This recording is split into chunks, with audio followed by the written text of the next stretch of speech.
Hello, I'm Ronald Day, Associate Vice President of the David Rothenberg Center for Public Policy, and welcome to Both Sides of the Bars, a discussion-driven show that examines the criminal justice system from various perspectives, including from those most impacted by the criminal justice system.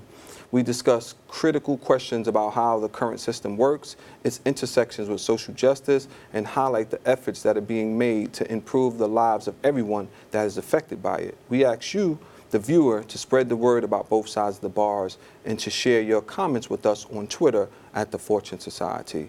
So today we're going to be talking about a very controversial issue, mental health, and I have with us two guests, Jessica Glass and Brett Stewart.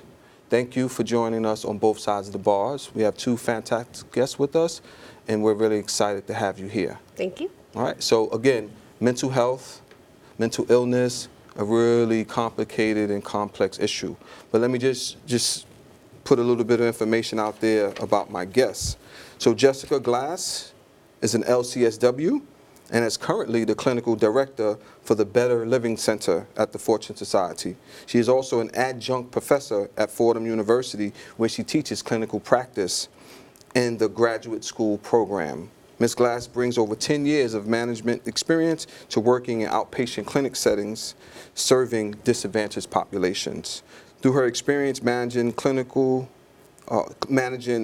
psychiatrists, clinical supervisors, direct social work staff, and an administrative team, Ms. Glass notes that she learned the impact that policies and administration have on providing client-centered quality services. Through participation in numerous city and state-funded projects, she has also learned that the connection of evidence-based practices has the greatest effect in formulating and establishing sound policies which benefit our clientele. And also with us, Brett again. Thank you for joining us, Brett. So Brett Stewart was born in the Bronx and has spent his life there. Brett considers himself a person that is cool, calm, and collected. He has been a client at the Fortune Society for just over a year, coming here on his own shortly after a run-in with the criminal justice system. Not only is Brett a client in the Better Living Center, but he is enrolled in our education program, working on earning his high school equivalency. And he has a three-year-old daughter that he spoke very passionately and fondly about, and her name is Zatara. Thank you for sharing that information. So let's talk about this issue, and I want to start with you, Jessica. I mean, we know that mental illness is, again, something that is really complicated, and it's something that folks who deal with the issue face a ton of discrimination, a ton of stigma. There was a New York Times article that came out recently that talked about how a lot of people with mental illness are often warehoused in jails, and so I want you to kind of like frame the issue for us and tell the audience what we do in the Better Living Center at the Fortune Society to support people who have mental health issues. Okay, so, and I think Brett will actually be able to speak to this a little bit afterwards, yes. Possibly, you know, or you can jump in. So the Better Living Center, I think, is one of the unique clinics in New York in that it's housed in the Fortune Society, which works with individuals that are formerly incarcerated or to avoid incarceration. Yes. So the majority of our referrals come from either Rikers Island or people that are avoiding incarceration sentences. And then a lot of referrals also come from in-house. So when clients are being referred by parole or part of their mandated sentences that they have to attend a GED program or they have to attend an education program leading up to GED or an employment program, and they go into those programs and they haven't had much experience with it, and they are acting out in terms of they are not able to get along with their peers, they are sent to the mental health clinic. So we're able to intercept and be a source of support right then and there, instead of having to go to another location and work with people that have never worked with individuals that have faced the criminal justice system. So when they're acting out, other places might turn them away right then and there and not be willing to work with them. Whereas the Better Living Center takes a very warm approach to that. And and we will not turn them away. And we will work with them, and we will let them vent and have a session with them right there in crisis mode. And after they're venting, we'll still offer support. We'll have a session with them. We'll engage them in treatment and give them those multiple chances that they need to succeed instead of rejecting them, which is something that I think that they've faced their whole lives. And I think giving them multiple chances is what builds that engagement and leads to success, as opposed to them facing multiple forms of rejection and then just ending up another case in the system where they don't feel that sense of trust and they don't feel a sense of respect or dignity or that anybody believes in them.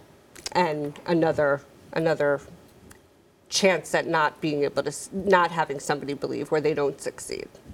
Thank you for sharing that. And Brett, so you are someone who's in the Better Living Center now. Can you tell us about your experience?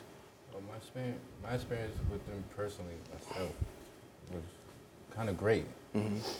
At first, it was I didn't want to be perceived or judged of my actions or seen as a bad person. Yes. But me being around or introduced to them people was helped me cope with my emotions, my feelings, and how I comprehend or see the world or society. And they helped me grasp my feelings without being judged or put down or any kind of feeling like acceptance, to show like right from wrong, or to show that it is help, that you can be better, or that there's nothing actually wrong with you. Maybe you've been through something that reflects on your actions. So I could say my experience has been great, wonderful. And the people that there is wonderful. Sum it up in one word, it's wonderful. Okay. And so you're also in an education program now. Yes. Right? How has that experience been for you? That's good too, because it's jotted my memory of the past education that I have. Yeah. So I won't feel like, when we label as retarded or stupid or feel down. And the people that work there is patient with you. They work with you and understand where you're coming from and help you in the aspect or the areas that you need help in. So to further yourself, wherever way you're trying to, or path you take in life, they helping you. So it's kind of cool. The word you want to use for all around is cool. Thank you. Appreciate you, Brett, sharing that. So Jessica, I want to turn back to you now and ask, can you discuss how oppressed populations can be misdiagnosed due to the symptoms of psychosocial stresses, particularly those being misinterpreted? Because we know that, a lot of times folk are out there and they're being diagnosed and oftentimes forced sometimes into treatment and or required to take medication, and then sometimes ended up in jail, and it's becoming like a vicious cycle. So can you speak to how that, how is this misdiagnosis happening so frequently? A lot of our clients, especially the ones that have come out of incarceration, either Rikers or jail, come to us with the popular diagnosis of either bipolar or more popular schizophrenia. So a lot of the clients have been in solitary confinement. And one of the ways that they learn to cope is by talking to themselves. So they come out and they don't have the cognitive skills a lot of the times as well because of poor education, poverty, malnutrition. And as a coping skill, they'll try to describe what that's like to somebody in other facilities. And they've been told that they have the diagnosis of schizophrenia. Not even that they have the diagnosis, they've just been told they're a schizophrenic, which is worse. You're a schizophrenic, not you have the diagnosis of schizophrenia. So as Brett was talking about, the stigmatized of you're a schizophrenic. So they don't explore with them that it's a coping mechanism from being in solitary confinement for really extensive periods of time, that's how they've learned to cope, by talking to themselves. So when they come out, and our doctors examine them and do a mental status exam, they look into that a little bit deeper, and that's just a coping mechanism for post-traumatic stress disorder. So we diagnose it properly, and we don't give over medication to say you're having a hallucination and you're talking to yourself and you're responding to internal stimuli. We say it's a coping mechanism, and probably a good one that got you through that experience. That experience right? and being in solitary confinement, and even recognize it as a strength rather than further stigmatize them and say it's a symptom of schizophrenia. And if it was, that's fine too. We can work with that as well. But more often than not, it's not. So we'll say it's probably a symptom of post-traumatic stress disorder, and we can do psychoeducation and we can do psychotherapy and figure out another way to deal with post-traumatic stress that's not necessarily medication-based, where people might feel like they're losing more control and more of themselves. And if medication is a route that we're going to take, we don't have to take it right away. We can build trust before we're going to take that route. It doesn't have to be medication instantly, and it doesn't have to be medication at all. So we'll look for the correct diagnosis. Bipolar is also a diagnosis that's given right away, and clients might be having mood swings related to having been incarcerated and having been in violent situations their whole life, culminating with being incarcerated and having to fend for themselves and having to be in violent situations where they have to protect themselves. So that's not a proper diagnosis either, because it's a normal reaction to the situation they're in. So the proper diagnosis would probably be adjustment disorder with anxiety or adjustment disorder with depression, as opposed to bipolar disorder, because it's not a chemical imbalance or reaction. It's an appropriate reaction to the environment that they're trying to defend themselves from. Not that bipolar would be something that we would stigmatize either, but it's just not an appropriate diagnosis given the environment that they're in. That's a great answer, and I'd like to come back to that in association with PTSD. But Brett, I wanted to ask you, what has been the biggest challenge for you after your diagnosis? And I know you mentioned that being accepted and not judged is something that was important for you. Yeah, not being judged and being accepted for your wrongdoing or your past, not holding on to it, not feeling like, oh, since I did something or I've been through something that I'm not accepted or I'm less of a human, a man, per se, that you can take other steps, that it's not the end of the world, it's not over, that you don't have to dwell on it. You can take courses of actions or change your life for a better way, right passage. Okay, thank you. So, and Jessica, I think that was really insightful what you said a second ago about the misdiagnosis, and particularly with regards to the adjustment disorder, because it's more likely assumed that if someone is inside a cell, inside confinement, and a person is trying to cope with that really negative and sometimes really abhorrent experience, that people have to come up with ways to deal with it. So, what about PTSD? Because we know that a substantial number of individuals are also suffering from PTSD who also have been involved in the criminal justice system. So what would you say, about it? Do you see a lot of that in the practice? I would say at least 70% of our clients have PTSD, if not more. I think more of them probably have it, but they don't identify the symptoms that way, and are a little more guarded in describing them. So if they don't recognize that they have them and won't admit to them, we can't say that they have them. Okay. We can't attribute it. So probably even higher than 70%, but at least 70% are even acknowledge what this, or answer yes to the questions of the symptoms. They still might not identify it that way.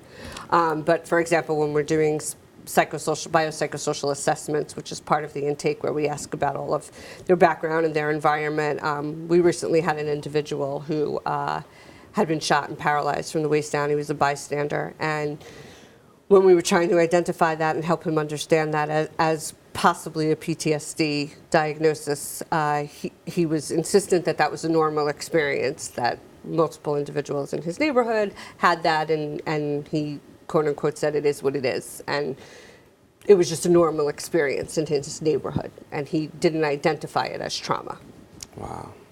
So it's just the exposure is so common that even though it is PTSD, because he would describe waking up in the middle of the night and having the flashbacks and having all of the symptoms, he still didn't cognitively recognize it as PTSD. So it's so pervasive to a certain extent that the abnormal becomes the normal in certain community.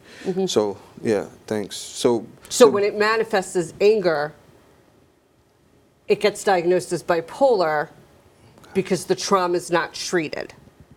So if you treat the trauma, I think the bipolar diagnoses and the schizophrenia diagnoses would be a lot lower. But I think it's just a knee-jerk reaction to say schizophrenia, bipolar, because it's just easier to say that, medicate that, and that be the explanation than to work through all of the trauma. And then in certain communities, there's trauma after trauma, on top of trauma, on top of trauma. So, Brett, what I wanted to ask you next is, mental illness doesn't discriminate, right? And we know that still a lot of people with mental illness suffer from deep discrimination and deep stigma. So I wanted to ask you, what has been your experience with the stigma and with discrimination? Well, coming up, it sort of starts in the home. You come up and it gets passed down that you have to act a certain way. But when you step out that door, you have to change up. You have to act another certain way. So it's like you always faced with the burdens of walking right and walking this type of way. It's like the judge. It's like a thin line to what is right from wrong. And sometimes it's hard weaving through that line, that you need another outlook besides family members or associates. You need somebody else on the other side that can show you or tell you some way that you can grasp it and show and think about it yourself, and how to go about the way you want to choose or how you want to go about things. Sure. Yeah, and we know that a lot of people that are watching the show may themselves have had issues with mental illness or mental challenges, and people are afraid to talk about it. People have, if not themselves, they have family members or they have friends, and so what do we offer to people who have that as a challenge, and what do we offer to society about dealing and addressing the stigma of mental illness? Jessica, let me ask you first, and then I'll go. In the clinic, you mean? I'm talking about as a society, because there's so much discrimination and so much stigma. What is it that you would offer as a clinician to address and to minimize the chances and the likelihood that someone is going to have to face that stigma? What do we need to do as a society? I mean, I think we need, it's a great question. I think we need stronger role models and stronger support from an early age. I think we need better resources for children and adolescents to go to. I think there needs to be more after-school programs or more structure for children and adolescents. I just think they need constant access to that from a very young age, and it to be reinforced in a positive way. And for families and mothers and fathers to receive that kind of support. Yeah, support is necessary.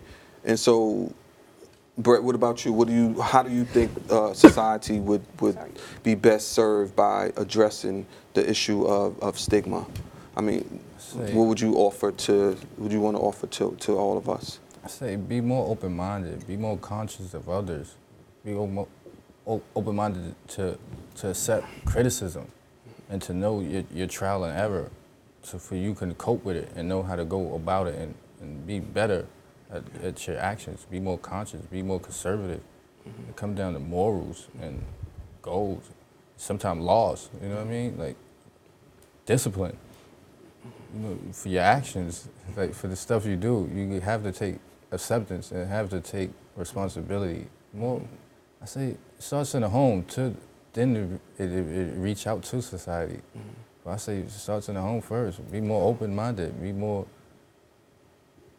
understanding, more conscious of others and yourself. Yeah, I like that answer. We definitely need to be more understanding. Yeah, more understanding about as a society. People's feelings and emotions. We are humans. We're not made to be robots. Not yet.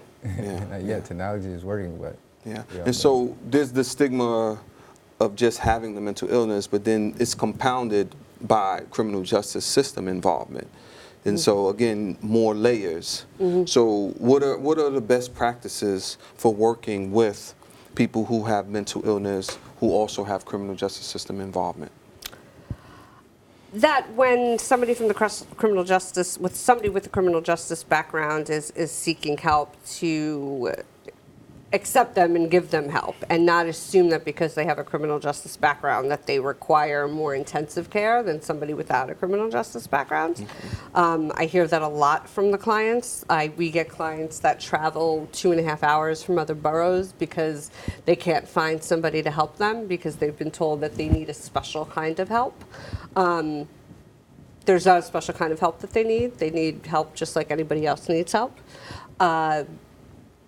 So they need a warm, welcoming environment, especially if they're seeking the help and they want the help. There's no reason not to offer it. They need the same kind of psychotherapy that anybody else would need.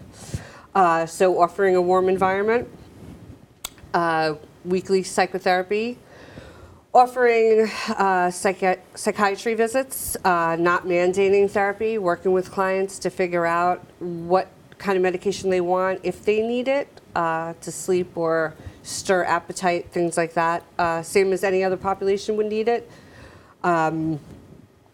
Offering group therapy, introduction to peers, and support. Developing a social support network, I think, is helpful for clients. And also providing other kinds of supports outside of the therapeutic dynamic, not necessarily just within the therapeutic frame. I often refer clients to outside resources. It doesn't just have to be like the therapeutic alliance that they get help from. They often, clients come and they have all other kinds of interests, and they can build upon those kind of resources as well. So there's a lot of things out there, especially in New York, that they can clients can take advantage of. And I refer them to those kind of resources as well, simply by doing a search online. But I think the biggest impediment that clients suffer, is that they go and they seek help, and they can be honest and forthcoming and say they have a criminal justice history, and they're immediately turned away and told that they need a more intensive level of care, which doesn't exist, which is the first problem. And then the second problem being that they're turned away, and I think that initial rejection to seeking help is one of several rejections that they've seen over a lifetime, and once they get turned away, they're not going to come back a second time. So you've turned away somebody that's seeking help, and that's counter to the ethics of social work. Exactly, and I'm sure that it exacerbates the problem because, as you said, people need services. And you mentioned, Brett, that you came to a place like the Fortune Society, and there were comprehensive services that were offered there. And how did you come to Fortune? And you also spoke. What has your experience been like in connecting to those additional services? How did you come to Fortune first? Having a realization of like being real with self. Okay. Being real with self. Start with self. And who referred you to DLC? Federal Defenders of New York. Federal Defenders of New York referred you. Showed me, referred me to, show me a way. It's a path that I didn't think, that I didn't have to accept that it's over, or that's it, or what I'm feeling is not what's actually happening, or that I can't change, that I'm not that type of person, or I could seek a different route.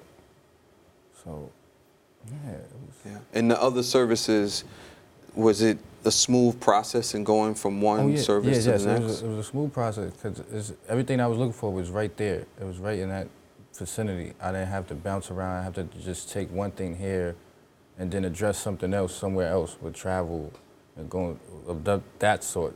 I could get everything in one environment, in a cool environment, not aggressive, but not too lenient either, you know what I mean?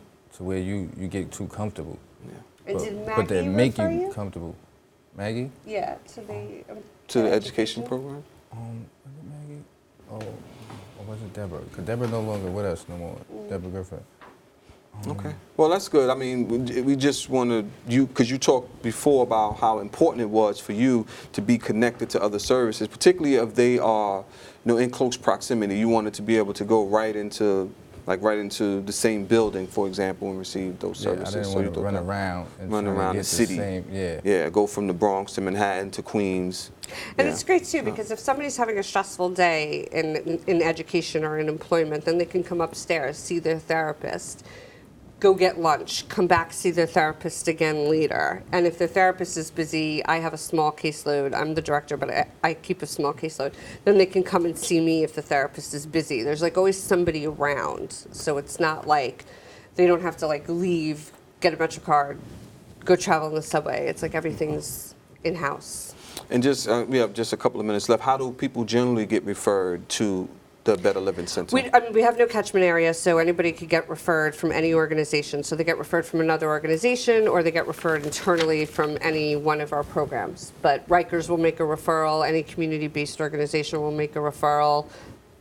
Multiple organizations make referrals to us. Okay, so people from upstate correctional facilities can come as well once they're released? Yes. Okay, housing programs, everybody. whatever. Everyone can make referrals. Okay. And we get a lot of referrals from places that say they can't treat them because they need this higher level of care. So. And when they say that, we only have a short time left, but do you speak to them about that issue? I do, but I want them to come to us because I know we'll provide good care. So so we take them. Okay, good. So I do want to share that the Fortune Society is going to be hosting a Twitter chat on mental health on November 10th from 8 to 9 o'clock Eastern Standard Time. And the hashtag is No Shadows, and the title is Out of the Shadows, Addressing the Stigma of Mental Illness. So with that, I want to conclude this show, and I want to thank you, Jessica, for being on today. It was great to have you, and Brett, especially, thank you, because we know about how difficult it is for people to come and to be willing to speak about, issues that they've had and access and treatment and so forth. So thank you. And I want to thank y'all too for allowing me to be here and allowing me to have a voice and to even feel.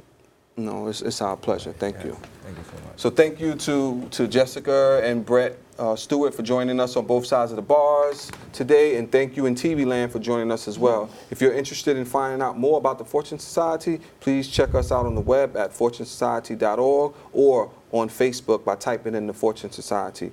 This is Ronald Day as we critically look at both sides of the bars.